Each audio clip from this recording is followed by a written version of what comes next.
The first night it began, nothing seemed wrong. The street was quiet, the kind of quiet that only exists after midnight when even stray dogs stop moving. The houses stood still, dark windows like closed eyes. One person, returning home after a late shift, noticed something strange immediately. Every porch light on the block was off except one. It wasn't flickering. It wasn't broken. It was simply on, glowing steadily in the dark. At first, it felt meaningless. Lights are left on all the time. But as footsteps moved closer, a feeling settled in the chest, heavy and cold. The closer the house became, the more uncomfortable the silence felt. No insects, no wind, no distant traffic, just footsteps and breath. The porch light turned off the moment the front door came into view. The person froze, keys clenched tightly. It felt intentional, like the house had noticed. Like something inside had decided to stop hiding. Nothing else happened that night. No door opened. No sound followed. But sleep never came easily again. Every night after, the same house's porch light would turn on around the same time. Every night, it would shut off just before anyone reached the sidewalk. Eventually, curiosity became stronger than fear. One night, instead of stopping, the person walked closer. The light stayed on. The closer the steps came, the louder the heartbeat felt, until the porch steps were directly ahead. The air felt wrong there, thicker, heavier, like standing underwater. And then, without warning, the front door handle moved. No one opened the door. It just moved, slowly, deliberately, as if someone inside was testing whether it was locked. The person ran. The next story came from someone who lived alone in an apartment building that never felt empty, even when it was. It began with footsteps. Not loud ones. Not rushing. Slow, measured steps above the ceiling every night around the same time. The building was old, so it was easy to blame pipes or structure. Until the night the footsteps stopped directly above the bedroom. They stayed there. Not pacing. Not moving. Just standing. Minutes passed. Then an hour. The sound never moved away. The feeling of being watched grew unbearable, heavy enough to press tears from the eyes without understanding why. Eventually, exhaustion won, and sleep came in fragments. The next morning, curiosity led to the apartment upstairs. It was empty. No furniture. No residents. The landlord confirmed it had been vacant for months. That night, the footsteps returned. But this time, they came from inside the apartment. The third nightmare involved a late-night drive. A long road. No streetlights. No other cars. Just darkness beyond the headlights. Somewhere along the way, a figure appeared at the edge of the road. Standing still. Not waving. Not moving. As the car passed, the driver glanced in the mirror. The figure was now standing in the road behind them. The car sped up. Minutes later, the headlights caught the figure again. Ahead, the same stillness. The same shape. The same position. The road never changed. No turns. No intersections. Just the same stretch repeating itself. Panic set in when the fuel gauge dropped faster than it should have. Finally, the figure vanished. The road ended at a familiar intersection near home. No one could explain how. The fourth story came from a security guard working nights at a closed office complex. The job was simple. Watch monitors. Walk halls. Log activity. Until one screen showed movement. A figure stood at the end of a hallway. Too dark to identify. Too still to ignore. The guard walked down the hall. Nothing. Returned to the monitors. The figure was closer. This continued for hours.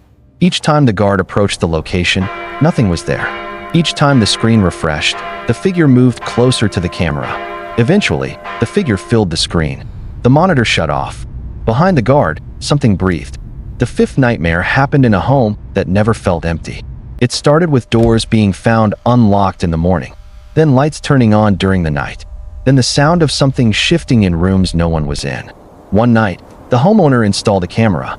The footage showed them sleeping, and someone else standing at the foot of the bed, not moving, not touching, just watching. The figure never appeared again after the camera was removed, but the feeling of being watched never left. The sixth story came from a rideshare driver. A late pickup, quiet passenger, back seat, no destination conversation. Halfway through the ride, the driver checked the mirror. The back seat was empty. The app still showed the ride active. The destination updated on its own. The seventh nightmare involved a child's voice, heard through vents, only when someone was alone.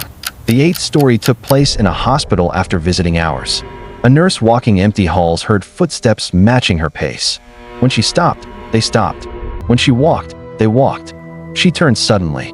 Nothing. Security footage later showed her walking alone. But behind her, a shadow followed perfectly.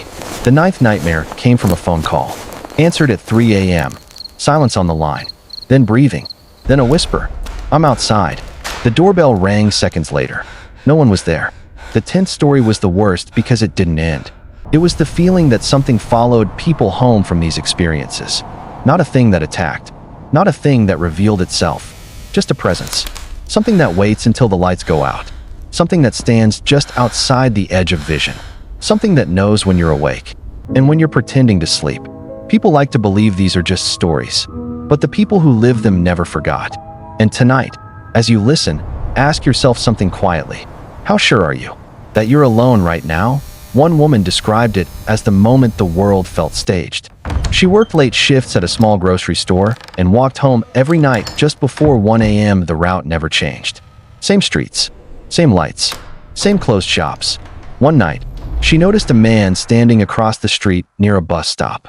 He wasn't waiting. He wasn't looking at his phone. He was just standing there, facing her direction. She kept walking. When she glanced back, he hadn't moved. Not a step, not a shift in posture.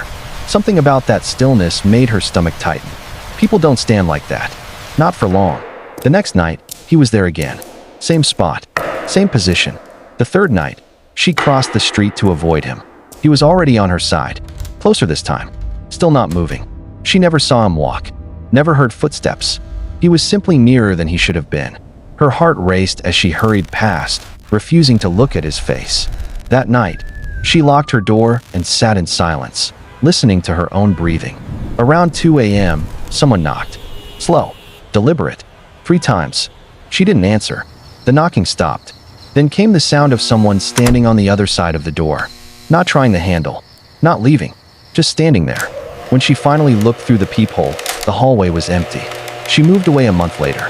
Another story came from a man who lived in a rural area, miles away from his nearest neighbor. He loved the isolation until the night his dog refused to come inside. The dog stood at the edge of the yard, staring into the darkness beyond the trees. Its body was stiff, its ears flat. It didn't bark. It didn't move. The man called its name. Nothing. The air felt wrong. Too quiet. Even the wind had stopped. Then he noticed something else. The darkness between the trees looked deeper than usual, like a hole cut into the world. Something shifted. Not stepping forward. Not retreating. Just shifting position. The dog whimpered. The man backed away slowly, closed the door, and locked it. Later that night, he heard footsteps circling the house. Not heavy. Barely there. The sound of someone trying to be quiet. The next morning, footprints surrounded the house. They didn't belong to any animal he recognized. Another person shared a story that began with a phone notification. A message received at 4:12 a.m. No sender name. Just text. "I can see your light." Confused, they turned off the bedside lamp. Another message arrived seconds later. "Now I can't." Panic set in as they scanned the apartment. Curtains were closed. Door locked. Windows shut. They didn't respond. A final message appeared. "Don't worry. I remember the room." The phone was thrown across the bed. The messages were gone by morning. The next story came from a college student living in student housing. She noticed small things at first. Her chair moved slightly from where she left it. Her door unlocked when she was sure she'd locked it. Her mirror fogged as if someone had just showered. One night, she woke to the sound of breathing. Slow, steady, too close. She lay frozen, staring into the dark. Her eyes adjusted enough to see a shape near the desk. Taller than it should have been. Narrower. Wrong. She squeezed her eyes shut. When she opened them again, the room was empty, but the chair was pulled out. Another nightmare came from a man working night maintenance in an underground parking structure. He hated the echoes, hated how sound traveled too far. One night, while checking a lower level, he heard footsteps following him. When he stopped, they stopped. When he turned, there was nothing, until he heard his own footsteps coming from behind him. Perfectly timed, perfectly matched. He ran. Later, security footage showed him sprinting through the garage. Alone, except for one moment. For half a second, a second set of legs appeared behind him, then vanished. Another story involved a child who spoke to someone no one else could see. The parents assumed imagination until the child began describing details that didn't make sense. The voice only spoke at night. The voice stood near the closet. The voice didn't like the light. One night, the parents stayed awake. They heard it too. A whisper from the dark. Not loud, not clear, but definitely not the child. The closet door slowly opened on its own. They moved the next week. The next nightmare came from a taxi driver who picked up a passenger late at night. The man sat in the back seat and gave an address. During the ride, the driver tried to make conversation. No response. When they arrived, the driver turned to collect payment. The back seat was empty. Confused, he checked the route. The destination didn't exist. Another person described living in a house that made sounds only when they were alone. Footsteps in the hallway, floorboards creaking, doors settling. But the moment someone else entered the house, everything stopped, as if whatever lived there didn't want witnesses. One night, they pretended to leave, waited in the car, then quietly re-entered. The house was not quiet. Something was moving inside. Quickly, when the lights turned on, the sound stopped. The feeling of being unwelcome remained. Another nightmare came from a woman who worked night cleaning in an office building. She noticed that one floor was always colder. Not slightly, unnaturally.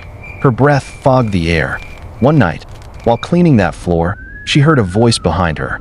Soft, familiar, using her name. She turned. No one was there. Security logs later showed no one else had entered the building. The next story involved a man who woke up every night at the same time. 2:17 a.m. No alarm, no noise, just awake. He didn't know why, until one night, he noticed his bedroom door was open. He always closed it. Standing in the doorway was a shape darker than the darkness behind it. It didn't move. It didn't speak. It waited. The man stayed frozen until sunrise. The figure was gone. But 2:17 a.m. never passed without fear again. Another story came from a woman who noticed her reflection lagging slightly behind her movements. A blink that didn't match. A smile that felt delayed. She stopped looking in mirrors. The last nightmare in this part comes from someone who never believed in fear until it followed them. They noticed it at first as a feeling. The sense of someone standing just behind them. Not touching, not breathing loudly, just close. The feeling followed them from room to room, from house to house, from city to city. It never showed itself. It never needed to. Because the worst kind of nightmare is the one that doesn't chase you. It waits to be why the time these stories were collected together, one detail became impossible to ignore. Almost everyone described the moment before fear began in the same way. They said the world felt slightly wrong. Not broken, not obviously dangerous, just off enough to notice. Like a sound playing at the wrong pitch. Like a familiar room rearranged by an inch. Like something watching from just outside awareness. One man said it felt like being noticed by the dark itself. His experience began after a night shift. He lived in an apartment complex with long hallways and identical doors. When he stepped out of the elevator, he realized something was wrong immediately. The lights were on, but they felt dimmer than usual. The hallway seemed longer, quieter. Halfway to his door, he heard a sound behind him. A single step. He stopped. The sound stopped. He turned. As she loaded the machine, she heard a voice behind her say, "You forgot something." She turned. No one was there. The voice came again, closer this time. "You always forget." She left without her clothes. They were folded neatly on her bed the next morning. One man described working overnight inventory at a large store. Aisles empty, lights humming. He kept hearing something fall behind him, but every time he checked, nothing was out of place. Then he heard breathing, not his own.